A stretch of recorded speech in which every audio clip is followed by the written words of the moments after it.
Hello नमस्कार सुप्रभात दोस्तों, मैं सतीश पाल अपने परिवार सिलेक्शन गुरुजी यूट्यूब चैनल पर आपका हार्दिक स्वागत है, अभिनंदन करते हैं। हम आशा करते हैं कि आप सभी स्वस्थ और मस्त होंगे। तो चलिए हम आज भी जो कि आपके सामने जीडी के नए प्रैक्टिस सेट में, ठीक है, जो कि आपके लिए शुरू किए गए हैं। अगर हम किसकी बात करें, एसएससी जीडी की बात करें, तो उसके लिए विशेषतः हमारे चैनल पर नहीं, सिलेक्शन गुरुजी ऑनलाइन यूट्यूब चैनल पर आपके लिए जीडी के 1 नवंबर से आपके प्रैक्टिस सेट शुरू हो चुके हैं। जो कि अगर इसके टाइम की बात करें, पहला क्लास जो है आपका सुबह 6 बजे जीएस की जो हमारे द्वारा कराई जाती है। इसके बाद अगर हम बात करें रीजनिंग के, जो कि आपके योगेश सर के द्वारा आपके सामने डेली आपके सामने जीएस के रीजनिंग के 20 क्वेश्चन आपके सामने लाते हैं। उसके बाद बात करें तो आपके मैथ के 20 क्वेश्चन आपको देखने को मिलते हैं, जो कि आपके दीपक सर कराते हैं। और सुबह 9 बजे की बात करें तो आपके जयशंकर सर के द्वारा आपके सामने हिंदी के क्वेश्चन रखे जाते हैं। ठीक है, चलिए आज के अपने प्रैक्टिस सेट है, जो कि आपके जीडी का प्रैक्टिस सेट नंबर 3 है। इस प्रैक्टिस सेट के आज के अपने पहले क्वेश्चन देखते हैं, क्योंकि हम पहले ही बता चुके हैं कि ये जो प्रैक्टिस सेट शुरू किया गया है जीएस का, ये आपको एक नए मतलब एकदम शुरू से आपके सामने रखा जाएगा। जो भी क्वेश्चन होगा, जैसे हिस्ट्री हो, पॉलिटी हो, जियोग्राफी हो, ठीक है, तो उसको हम कोशिश करेंगे कि एक मतलब शुरू से लेकर अंत तक जाए, यानी शुरू से एकदम बेस से आपके सामने रखा जाएगा। ठीक है, तो चलिए अपने पहले क्वेश्चन देखते हैं। और आज का क्वेश्चन जो दिया है, जो कि इसके पहले हम क्वेश्चन के बारे में मतलब हिस्ट्री के बारे में बात कर चुके हैं। जैसे सिंधु घाटी की सभ्यता की खोज कब और किसने की थी, इसके प्रमुख स्थलों के बारे में, सबसे उत्तरी, दक्षिणी, पूर्वी, पश्चिमी स्थल के बारे में बात चुके हैं, और इसके कुछ प्रमुख स्थल के बारे में भी बात कर चुके हैं। तो जो उनके उसके बाद के जो क्वेश्चन थे उसको आज रखे हुए हैं। तो चलिए अपना पहला क्वेश्चन दिया है कि सिंधु घाटी सभ्यता के प्रमुख स्थलों में से किसे दिनहीन बस्ती कहा गया है। सिंधु घाटी सभ्यता के प्रमुख स्थलों में से किसे दिनहीन बस्ती कहा गया है। ऑप्शन ए दिया आपका कालीबंगन, ऑप्शन बी दिया आपका लोथल, ऑप्शन सी दिया आपका चंदूहड़ो, और ऑप्शन डी दिया आपका मोहनजोदड़ो। तो किसकी बात कर रहा है, दिनहीन बस्ती किसे कहा गया है, तो कहा गया आपके कालीबंगन को। किसे, कालीबंगन को। ठीक है, अगर पूछे कालीबंगन वर्तमान में किस राज्य में है, तो यह है आपके राजस्थान में। कहाँ पर है, राजस्थान में। वर्तमान में पूछे कालीबंगन किस राज्य में है, तो आपके राजस्थान में है। ये किस नदी किनारे स्थित है, तो आपके घग्घर नदी किनारे स्थित है। किस नदी किनारे स्थित है, घग्घर नदी किनारे स्थित है। अगर पूछे इसकी खोज कब हुई, तो 1951 में। किसके द्वारा, बालकृष्ण थापर थे। कौन, बालकृष्ण थापर। और कौन थे इनके साथ थे आपके, अमलानंद घोष के द्वारा किसी कालीबंगन की खोज की गई थी। कब, 1951 में।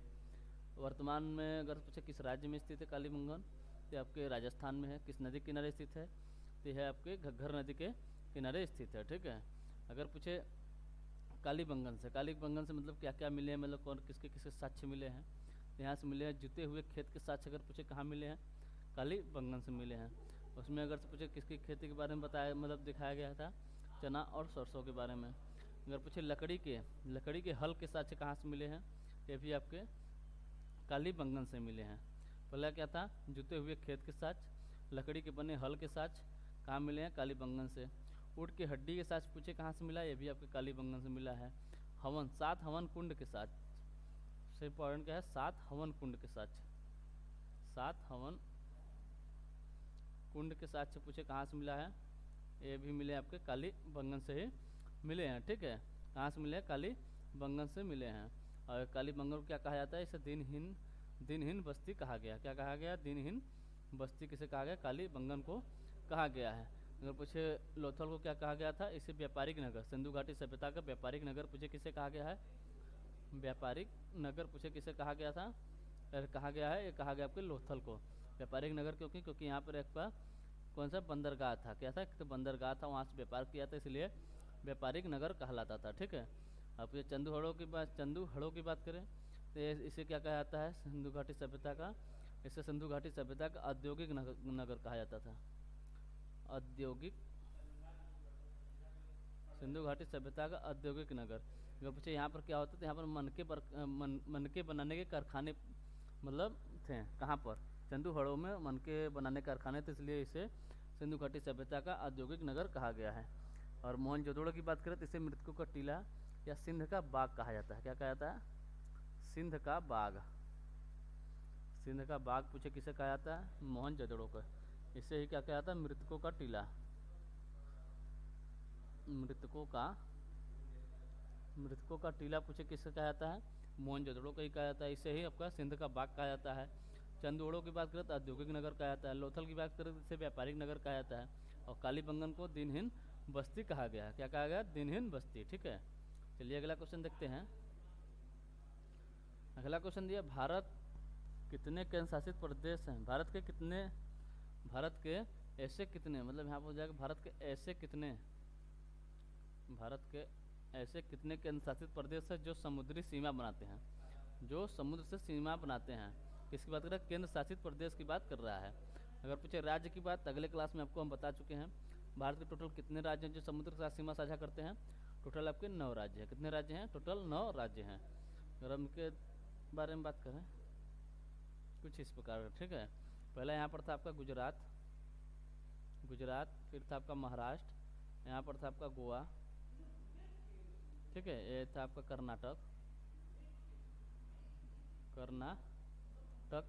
ठीक है, इसके बाद था आपका केरल, यहाँ पर था आपका तमिलनाडु, फिर इधर था आपका आंध्र प्रदेश, इधर था आपका उड़ीसा, और यहाँ पर था आपका वेस्ट बंगाल। ठीक है, पूर्वी तट पे कितने थे? पूर्वी तट पे आपके 4 राज्य थे, और पश्चिमी तट पे आपके टोटल 5 राज्य थे। यानी टोटल मिलाकर 9 राज्य जो आपके भारत के समुद्र से सीमा साझा करते हैं। अब पूछा है कि कितने केंद्र शासित प्रदेश जो हैं आपके समुद्र से सीमा साझा करते हैं। तो केंद्र शासित प्रदेश की बात करें तो यहीं पर है आपका दमन दीव और दादर नागर हवेली और दमन दीव। कहाँ पर है? यहीं पर है। ठीक है, दादर नागर हवेली, ठीक है, और यहीं पे है आपका दमन दीव। मतलब ये दोनों एक ही मर्ज हो गया है, दमन दीव। ठीक, ये था आपका दमन दीव। ठीक है, इसके बाद अगर हम बात करें तो एक है आपका लक्षद्वीप। कहाँ पर है? ये लगभग कहीं इधर ही है। ठीक है, ये आपका लक्षद्वीप है। एक यहाँ पर दिया आपका अंडमान निकोबार, और एक है आपका पुदुचेरी की हम बात करें तो पुदुचेरी जो है आपके 3 राज्यों में फैला हुआ है। पुदुचेरी के 4 जिले हैं जो कि आपके 3 राज्यों में फैला हुआ है। कितने राज्यों में? 3 राज्यों में आपके फैला हुआ है। ठीक है, अगर हम पुदुचेरी के बारे में बात करें, इसके अगर पुदुचेरी और कराईकल की बात करें, दोनों आपके तमिलनाडु में। कहाँ पर है? तमिलनाडु में। ठीक है, तमिलनाडु में। इसके 2 जिले आपके तमिलनाडु में हैं। ठीक है, और यानम की बात करें तो यानम है आपके आंध्र प्रदेश में, ये आपका यानम है। और एक है आपका माहे जिला, इसका माहे जिला है, ये है आपके केरल में। इसके पुदुचेरी के आपके 4 जिले हैं, यहाँ पर लिख लेते हैं कौन कौन से थे। एक खुद था आपका पुदुचेरी था, एक था आपका कराईकल, एक था आपका यानम, और एक था आपका माहे।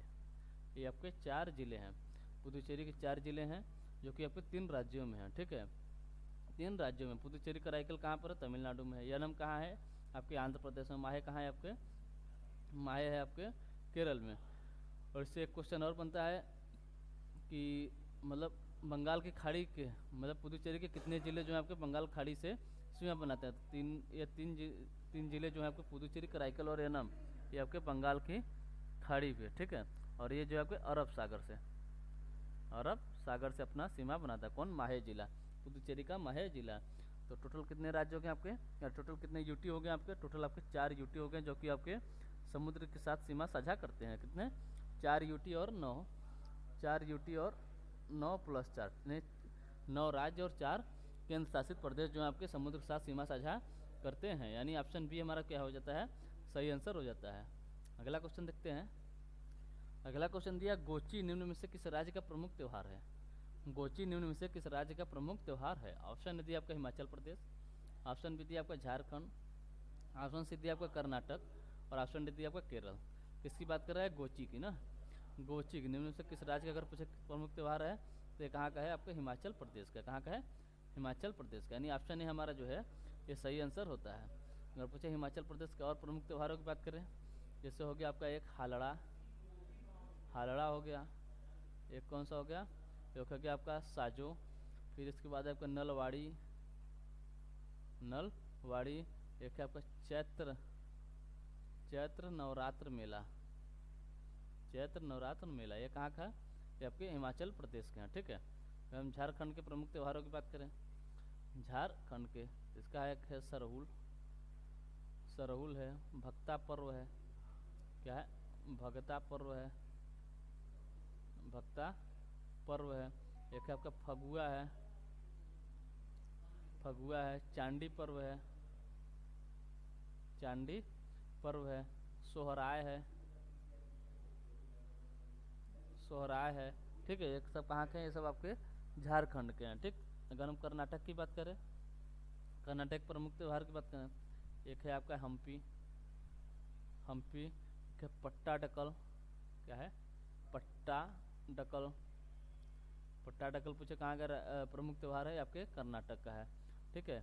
इसके बाद बात करते हैं कि आपका कम्बाला, कम्बाला के बाद है आपका करगा, करगा, फिर है आपका कैलपोद, कैलपोद कहाँ का है, यह भी आपके कर्नाटक का प्रमुख त्यौहार है। कौन सा है, कैलपोद है। ठीक है। इसके बाद एक है आपका उगादी, उगादी, उगादी, उगादी, उगादी यहाँ का फेमस त्यौहार है। ठीक है। और किसकी बात करें, केरल की, केरल के प्रमुख त्योहारों की बात करें तो यहाँ का प्रमुख त्यौहार आपका विशु है, ओणम है, क्या है, ओणम है, एक आपका त्रिशूर पूरम है, त्रिशूर पूरम हो गया, वल्लम काली हो गया, वल्लम काली, वल्लम काली है, वल्लम काली, इसका पूरा नाम वल्लम काली बोट रेस, जो कि आपके नौका दौड़ होता है, बोट रेस, वल्लम काली बोट रेस। ठीक है। इसमें अगर पूछे कौन सी ट्रॉफी दी जाती है, तो इसमें पंडित जवाहरलाल नेहरू ट्रॉफी दी जाती है। ठीक है। इसके बाद एक आपका थयम है, थयम,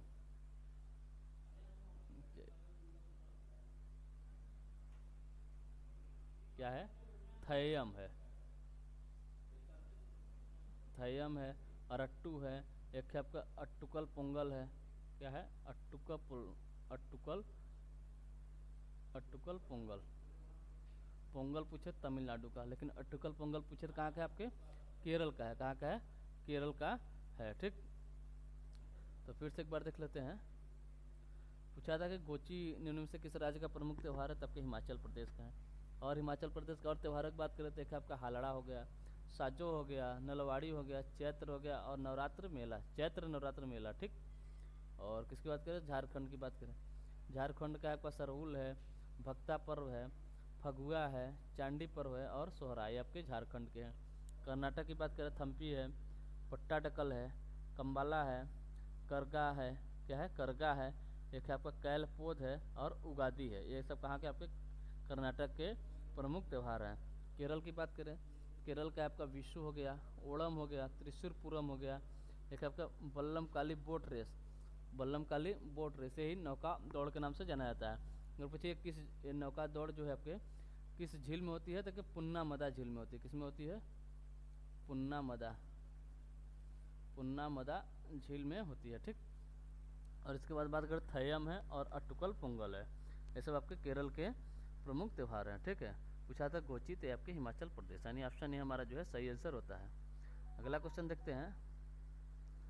अगला क्वेश्चन दिया, निम्न में से कौन सा अम्ल पालक या टमाटर में पाया जाता है। ऑप्शन ए दिया आपका मैलिक अम्ल, ऑप्शन बी दिया आपका टैनिक अम्ल, ऑप्शन सी दिया आपका ऑक्जेलिक अम्ल, और ऑप्शन डी दिया आपका कार्बोनिक अम्ल।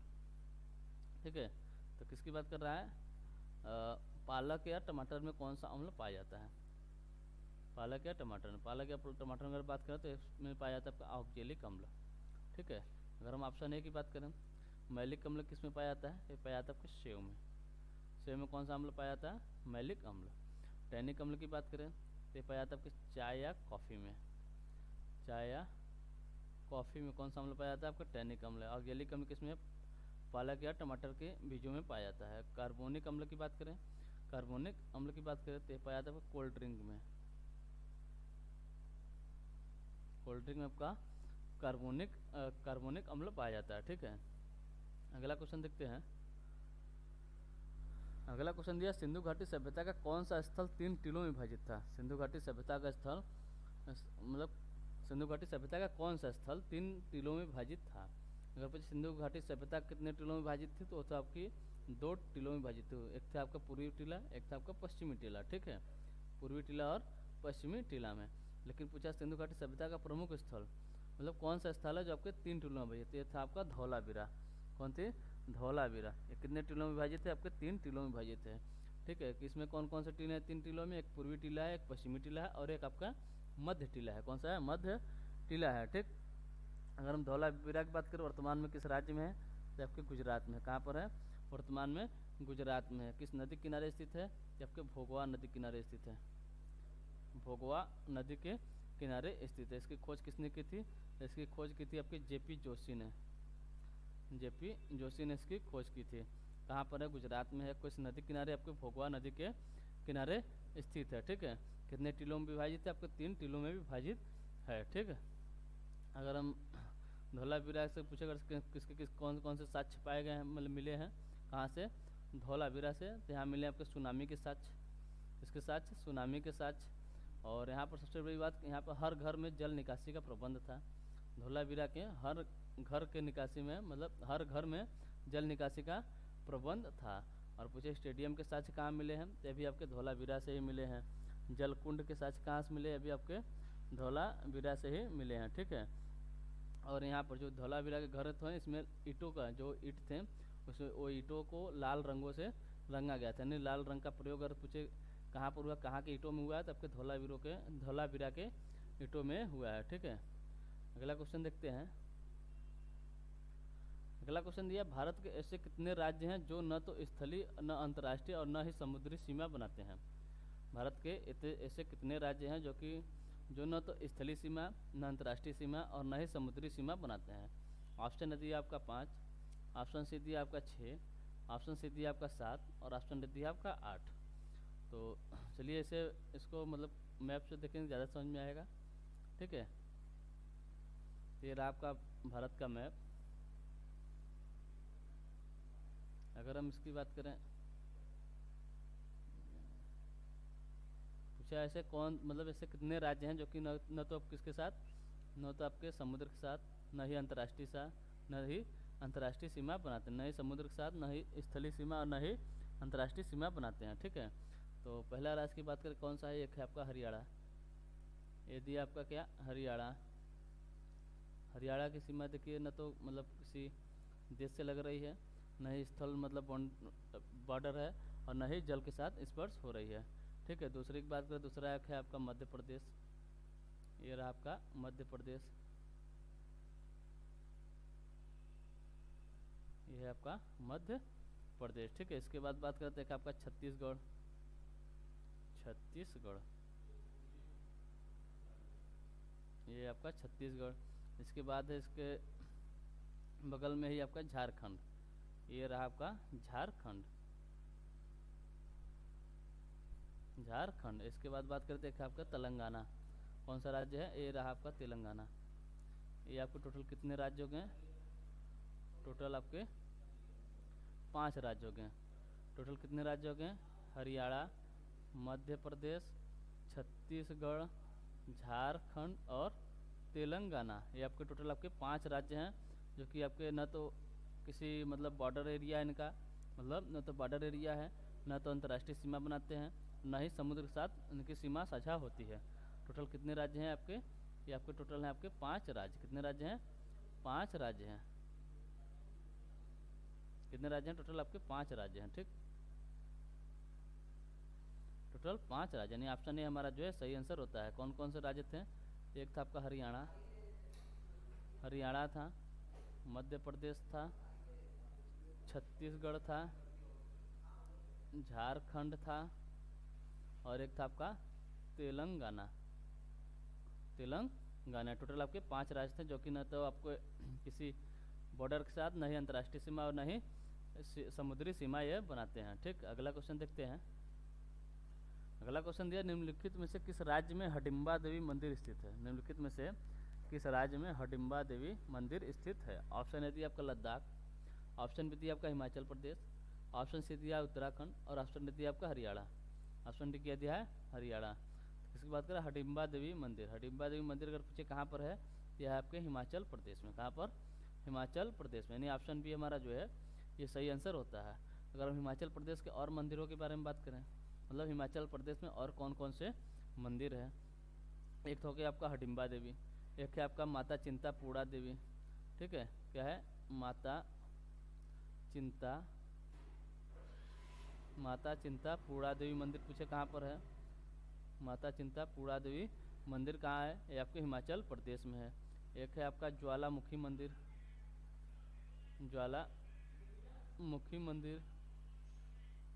ज्वालामुखी मंदिर कहाँ पर है? ये भी आपके हिमाचल प्रदेश में है। एक है आपका श्री हनुमान मंदिर, क्या है?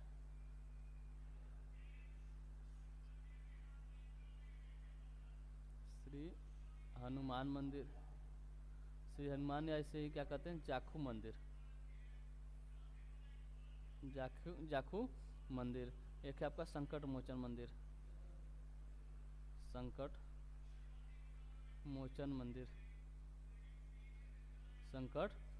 मंदिर। ये सब मंदिर आपके पूछे अगर पूछे कहाँ पर है, कि आपके हिमाचल प्रदेश में है। कहाँ पर है? हिमाचल प्रदेश में। ठीक है, अगला क्वेश्चन देखते हैं। अगला क्वेश्चन दिया, प्राथमिक गतिविधियों में शामिल श्रमिकों को डैश कॉलर कार्यकर्ता कहा जाता है। प्राथमिक गतिविधियों में शामिल श्रमिकों को डैश कॉलर कार्यकर्ता कहा जाता है। ऑप्शन दिया आपका लाल, ऑप्शन बी दिया आपका नीला, ऑप्शन सी दिया आपका सफ़ेद और ऑप्शन डी दिया आपका काला। तो जो प्राथमिक गतिविधियों में शामिल श्रमिकों को लाल कॉलर कार्यकर्ता कहा जाता है। कैसा? लाल कॉलर कार्यकर्ता कहा जाता है। यानी ऑप्शन ए हमारा जो है ये सही आंसर होता है। अगला क्वेश्चन देखते हैं। अगला क्वेश्चन दिया है, सिंधु सभ्यता का प्रमुख स्थल राखीगढ़ी किस राज्य में स्थित है? सिंधु सभ्यता का प्रमुख स्थल राखीगढ़ी किस राज्य में स्थित है? ऑप्शन ए दिया आपका पंजाब, ऑप्शन बी दिया आपका राजस्थान, ऑप्शन सी दिया आपका गुजरात और ऑप्शन डी दिया आपका हरियाणा। तो किसकी बात कर रहा है? राखीगढ़ी की बात कर रहा है। किसकी? राखीगढ़ी की। अगर पीछे राखीगढ़ी वर्तमान में मतलब किस राज्य में स्थित है, तो ये आपके हरियाणा में। कहाँ पर है? हरियाणा में स्थित है। यानी ऑप्शन डी हमारा जो है ये सही आंसर होता है। अगर पूछे किस नदी किनारे स्थित है, तो ये आपके सरस्वती प्लस द्वेषदती, इसे कौन सी नदी है? सरस्वती नदी, मतलब सरस्वती नदी किनारे स्थित है। कौन सा है? किस राज्य में? आपके हरियाणा में सरस्वती नदी किनारे स्थित है। अगर पूछे इसकी खोज किसने की थी, बोल लिख लीजिए सरस्वती नदी प्लस इसके साथ है आपके द्वेषदती नदी। इसकी खोज किसने की थी? इसकी खोज किसने? आपके बिष्ट ने इसकी खोज की थी। ठीक है,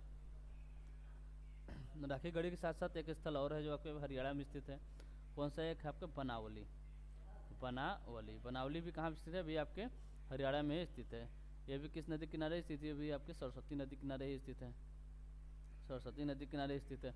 इसकी भी खोज किसने की थी? बिष्ट ने ही की थी। ठीक है, अगर हम पंजाब की बात करें, पंजाब में अगर पूछे कौन सा शहर स्थित है, मतलब सिंधु घाटी सभ्यता कौन सा स्थल स्थित है, यहाँ पर है आपका रोपड़। क्या है? रोपड़ आपके पंजाब में स्थित है। इसकी खोज कब हुई थी? तो इसकी खोज हुई थी आपको 1953 में। किसने किया था? तो यज्ञदत्त शर्मा ने किए थे। कौन? यज्ञदत्त शर्मा ने किए थे। यज्ञदत्त शर्मा ने रोपड़ की खोज किए थे। ठीक है, किस नदी किनारे स्थित है आपका रोपड़? तो ये आपके सतलज नदी किनारे आपका रोपड़ स्थित है। ठीक, राजस्थान में पूछे अगर राजस्थान में कौन सा मतलब कौन सा स्थल स्थित है, यहाँ पर आपके कालीबंगन है। कालीबंगन, इसकी खोज कब हुई थी? 1951 में। भी पहले इसके पहले बता कर आए हैं। किस नदी किनारे स्थित है? आपके घग्घर नदी किनारे स्थित है। घग्घर नदी किनारे इसकी खोज किसने की थी? तो बालकृष्ण थापर। और कौन थे साथ में? साथ में थे अमलानंद घोष थे। अमलानंद घोष। ठीक है, ठीक। गुजरात की बात करें, गुजरात में कौन सा स्थल है? यहाँ पर आपका धौलावीरा किस नदी किनारे स्थित है? आपके भोगवा नदी किनारे स्थित है। भोगवा नदी किनारे स्थित है। ठीक है, इसकी खोज किसने की थी? तो इसकी खोज की थी आपके जेपी जोशी ने की थी। और गुजरात में एक और शहर है आपका, गुजरात में एक और शहर है। एक हो गया आपका धौलावीरा जो कि आपके भोगवा नदी किनारे स्थित है, और एक है आपका लोथल। क्या है? लोथल। ये भी किस नदी किनारे है? ये भी आपके भोगवा नदी किनारे ही स्थित है, भोगवा नदी किनारे ही स्थित है। कौन सा शहर है? लोथल है। इसकी खोज अगर पूछने किसने की थी? इसकी खोज की है तो आपके रंगनाथ राव ने, रंगनाथ राव ने इसकी खोज किए थे। ठीक है, ये भी आपके गुजरात में ही है। चलिए अगला क्वेश्चन देखते हैं। अगला क्वेश्चन दिया, भारत के किस राज्य की सीमा सबसे लंबी अंतर्राष्ट्रीय सीमा बनाती है? मतलब भारत का किस राज्य की सीमा जो है सबसे लंबी अंतर्राष्ट्रीय सीमा बनाती है? ऑप्शन ए दिया आपका गुजरात, ऑप्शन बी दिया राजस्थान, ऑप्शन सी दिया आपका पंजाब और ऑप्शन डी दिया आपका असम। तो किसकी बात कर रहा है? भारत के किस राज्य की सीमा सबसे लंबी सीमा बनाती है? तो कौन से राज्य है? ये आपके राजस्थान। किसके साथ सीमा बनाती है? आपके पाकिस्तान के साथ सीमा बनाती है, जो कि आपके भारत की सबसे लंबी सीमा अगर पूछे किस राज्य की लगती है तो आपके राजस्थान की लगती है। किसके साथ लगती है? पाकिस्तान के साथ लगती है। अगर सही बात करें सबसे कम सीमा किसकी लगती है? सबसे कम सीमा किसकी लगती है? तो ये लगती है आपके नागालैंड की, नागालैंड की लगती है। किसके साथ लगती है? लगती है आपके म्यांमार के साथ, म्यांमार के साथ लगती है। अगर हम बात करें समुद्री सीमा की बात करें, मतलब किस राज्य की समुद्री सीमा, मतलब किस राज्य का सीमा जो समुद्र के साथ सबसे ज़्यादा लगता है? या पहले स्थान पे आपका गुजरात है। कौन है? गुजरात है, पहले स्थान पे गुजरात आता है। इसके बाद बात करें, इसके बाद कौन आता है? दूसरा बड़ा समुद्री तट वाला राज्य कौन सा है? तो आपके आंध्र प्रदेश है, आंध्र प्रदेश है। और इसके बाद आता है आपका तमिलनाडु, तमिलनाडु। ठीक है, सबसे बड़ा मतलब समुद्र तट वाला राज्य सबसे बड़ा गुजरात, फिर आंध्र प्रदेश, फिर तमिलनाडु की है। ठीक है, चलिए अगला क्वेश्चन देखते हैं। अगला क्वेश्चन दिया आपका, भारत का पहला राष्ट्रीय उद्यान कौन सा है? ऑप्शन ए दिया जिम कॉर्बेट राष्ट्रीय उद्यान, ऑप्शन बी दिया हेमिस राष्ट्रीय उद्यान, ऑप्शन सी दिया राजाजी राष्ट्रीय उद्यान और ऑप्शन डी दिया दुधवा राष्ट्रीय उद्यान। अगर पूछे भारत का पहला राष्ट्रीय उद्यान कौन सा है तो ये आपका जिम कॉर्बेट राष्ट्रीय उद्यान है। कौन सा है? जिम कॉर्बेट राष्ट्रीय उद्यान, यानी ऑप्शन ए हमारा जो है ये सही आंसर होता है। ठीक है, और इसकी स्थापना कब हुई थी? इसकी स्थापना हुई तो 1936 में। अगर पूछे इसका पहले नाम क्या था तो इसका पहले नाम था आपका Hailey national park, Hailey national park. ठीक है, हैली नेशनल पार्क इसका कब था? पहले, मतलब पहले इसका नाम हैली नेशनल पार्क था।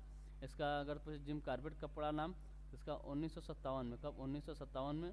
महान प्रकृतिवादी थे कौन? स्वर्गीय जिम कॉर्बेट की याद में इसका नाम क्या पड़ गया? जिम कॉर्बेट राष्ट्रीय उद्यान। कब? 1957 में। किसके याद में? मतलब महान प्रकृतिवादी स्वर्गीय जिम कॉर्बेट जी के नाम पर इसका नाम क्या पड़ गया था 1957 में? जिम कॉर्बेट राष्ट्रीय उद्यान। ठीक है, जिम कॉर्बेट राष्ट्रीय उद्यान इसका नाम कर दिया गया था। ठीक है, अगर पूछे हेमिस राष्ट्रीय उद्यान कहाँ पर है? ये आपके लद्दाख में। कहाँ पर है? लद्दाख में है। ठीक, राजाजी राष्ट्रीय उद्यान ये आपके उत्तराखंड में है। दुधवा राष्ट्रीय उद्यान ये आपके उत्तर प्रदेश में है। कहाँ पर है? उत्तर प्रदेश में। ठीक, अगला क्वेश्चन देखते हैं। अगला क्वेश्चन दिया, सामुदायिक विकास कार्यक्रम का प्रारंभ किस वर्ष किया गया? सामुदायिक विकास कार्यक्रम का प्रारंभ किस वर्ष किया गया? ऑप्शन ए दिया आपको 1950, ऑप्शन बी दिया आपको 1952, ऑप्शन सी दिया 1951 और ऑप्शन डी दिया 1953। तो सामुदायिक विकास कार्यक्रम का प्रारंभ अगर पूछे किस वर्ष किया गया तो किया गया था 1952 में। कब? 1952 में, यानी ऑप्शन बी हमारा जो है ये सही आंसर होता है। अगला क्वेश्चन देखते हैं। अगला क्वेश्चन दिया, my music my life, my music my life निम्न में से किसकी पुस्तक है? माई म्यूजिक माई लाइफ अगर पूछे निम्न में किसकी पुस्तक है? ऑप्शन दिया पंडित रविशंकर, ऑप्शन बी दिया का मिल्खा सिंह, ऑप्शन सी दिया आपका सोनिया गांधी और ऑप्शन डी दिया बाबा रामदेव। तो अगर पूछे माई म्यूजिक माई लाइफ अगर पूछे किसकी पुस्तक है तो आपके पंडित रविशंकर, पंडित रविशंकर की। कौन है? तो आपके सितार वादक हैं। कौन है? सितार वादक हैं। अगर पूछे मिल्खा सिंह की पुस्तक का क्या नाम है? इनकी पुस्तक का नाम है आपको my race my life, my the race of my life, sorry the race of my life, the race of my life है किसकी पुस्तक है? आपके मिल्खा सिंह की है।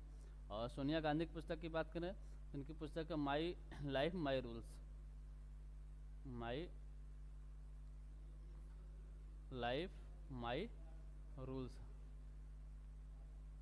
माई लाइफ माई रूल्स अगर पूछे किसकी पुस्तक है? ये आपके सोनिया गांधी की है।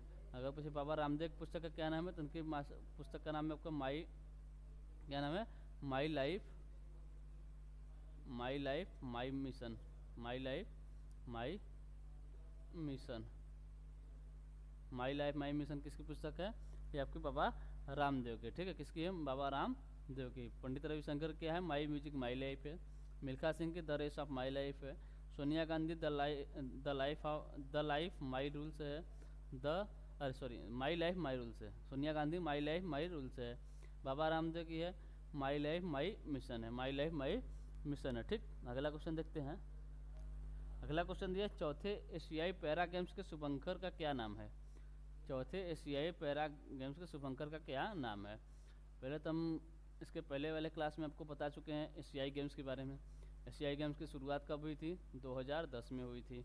पहली बार कहाँ हुई थी, चीन में हुई थी। ठीक है, 2010 में ये पहला था। ठीक है, पहली बार 2010 में हुई थी। कहाँ हुई थी, चीन में हुई थी। दूसरी बार कब हुई, प्रत्येक 4 वर्षों में होती है। दूसरी बार कब हुई, ये 2014 में हुई। कब हुई, 2014 में हुई। कहाँ पर हुई थी, ये हुई थी आपके साउथ कोरिया में, साउथ कोरिया में। ठीक है, और इसके बाद कब हुआ था, 2018 में हुआ था। 2018 में ये पहला था, ये दूसरा था और ये तीसरा था।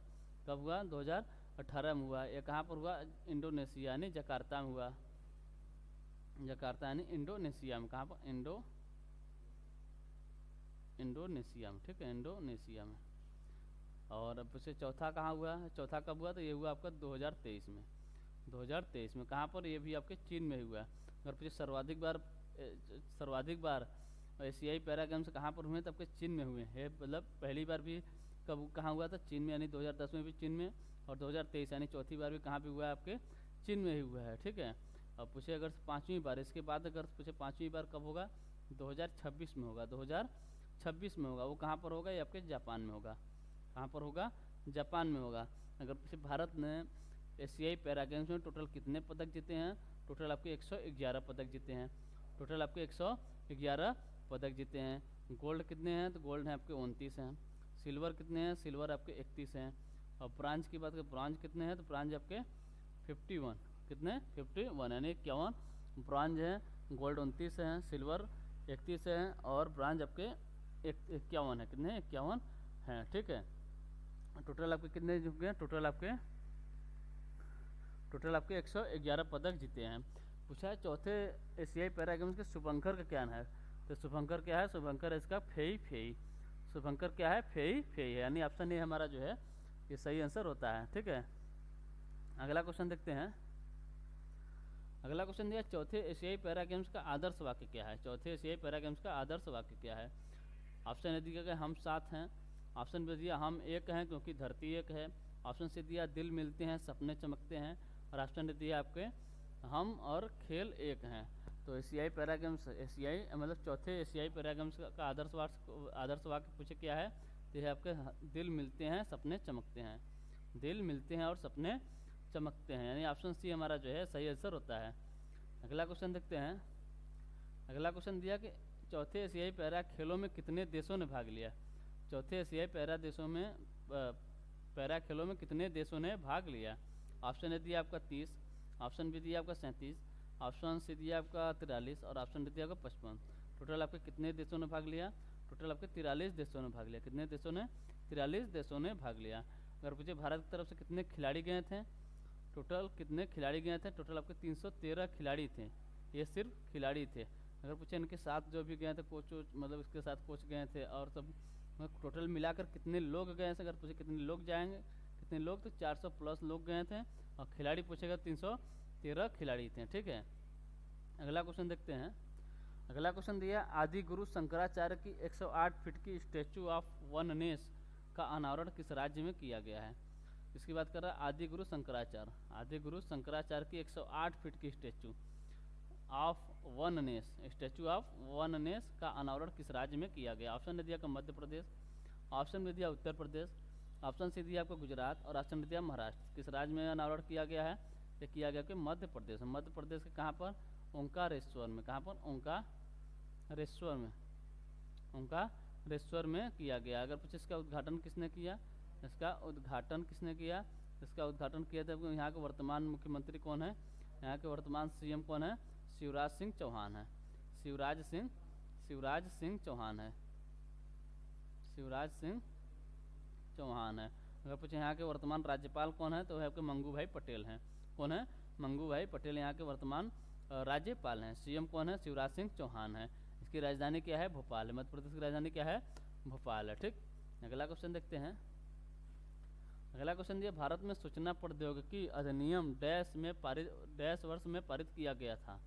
ऑप्शन ने दिया आपको 2008, ऑप्शन बी दिया 2005, ऑप्शन सी दिया आपका 2000 और ऑप्शन डी दिया आपका 2001। तो भारत में सूचना प्रौद्योगिकी अधिनियम डैश वर्ष में पारित किया, किस वर्ष में पारित किया गया था? ये किया गया सन 2000 में। कब? 2000 में पारित किया गया था। यानी ऑप्शन सी हमारा जो है ये सही आंसर होता है।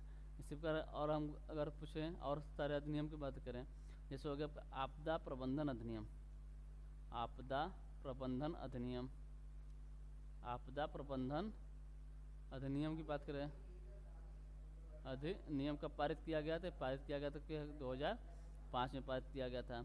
इसी प्रकार बात करें वन्य जीव संरक्षण अधिनियम, वन्य जीव संरक्षण अधिनियम,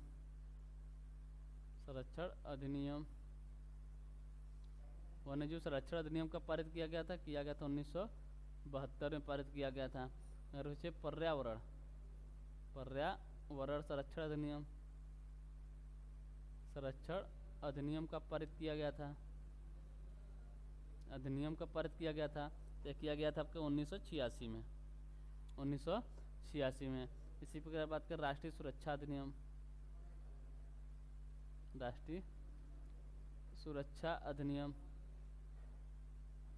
सुरक्षा अधिनियम कब पारित किया गया?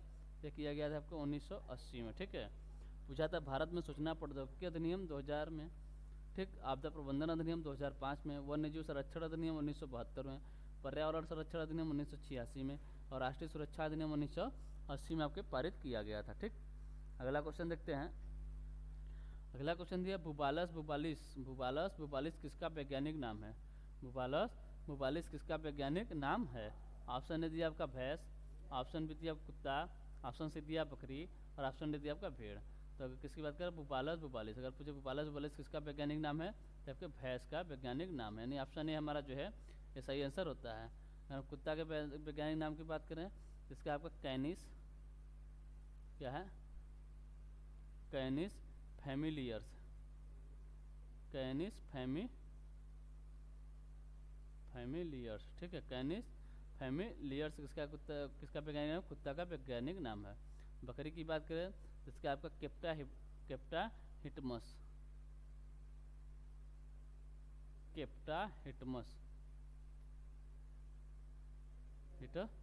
ठीक है, और भेड़ के वैज्ञानिक नाम की बात करें तो इसका आपका ओविज अराइज।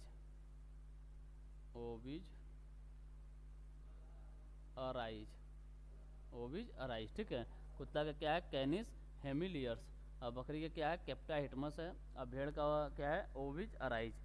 ठीक, और भैंस का क्या है? बुबालस बुबालिस। ठीक है, अगला क्वेश्चन देखते हैं। अगला क्वेश्चन दिया बजट की घोषणा के लिए प्रयुक्त परिभाषिक शब्द निम्न में से कौन सा है? ऑप्शन ने दिया आपका द्विवार्षिक वित्तीय विवरण, ऑप्शन बी दिया वार्षिक वित्तीय विवरण, ऑप्शन सी दिया अर्धवार्षिक वित्तीय विवरण और ऑप्शन डी दिया त्रैमासिक वित्तीय विवरण। ठीक है, तो बजट की घोषणा के लिए प्रयुक्त परिभाषिक शब्द अगर पूछे कौन सा है तो ये आपका वार्षिक वित्तीय विवरण। ठीक है, इसे भी संविधान में बताया जाएगा कि बजट का जो आपको संविधान में कहीं उल्लेख नहीं है, किसका उल्लेख है? तो है आपको वार्षिक वित्तीय विवरण। बजट की जगह किस शब्द का प्रयोग होता है? वार्षिक वित्तीय विवरण का प्रयोग होता है। यानी ऑप्शन बी हमारा जो है ये सही आंसर होता है। ठीक है, चलिए आज के लिए सिर्फ इतना ही रखते हैं, मिलते हैं अगले सेशन में। हम आशा करने का आपको सेशन अच्छा लगा होगा। अगर आपको सेशन अच्छा लगा तो लाइक और सब्सक्राइब जरूर करें और शेयर करना ना भूलें। ठीक है, तो चलिए मिलते हैं आपसे अगले सेशन में। तब तक के लिए टेक केयर, बाय बाय, जय हिंद, जय भारत।